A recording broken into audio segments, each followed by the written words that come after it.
আসলে এটা অত্যন্ত দুর্ভাগ্যজনক এবং দুঃখজনক। আপনারা ইতিমধ্যেই জেনেছেন একটি সন্ত্রাসী গোষ্ঠীর দীর্ঘদিন যাবৎ এই এলাকায় প্রভাব বিস্তার করার জন্য নানান রকমভাবে নিরীহ মানুষের উপর অত্যাচার করে আসছে।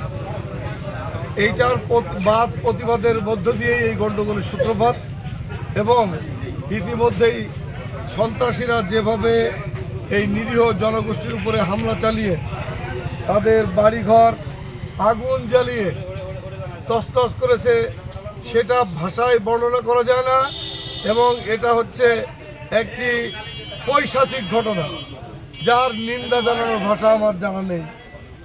আমি আপনাদের মাধ্যমেও বলতে চাই, ইতিমধ্যেই পুলিশ প্রশাসনের সাথে বসেছি, তাদেরকে কঠোর বার্তা দেওয়া হয়েছে এবং তারা কাজ করছে। যে কোনো মূল্যের বিনিময়ে এইটার মূল উৎপাদন করা হবে ইনশাল্লাহ।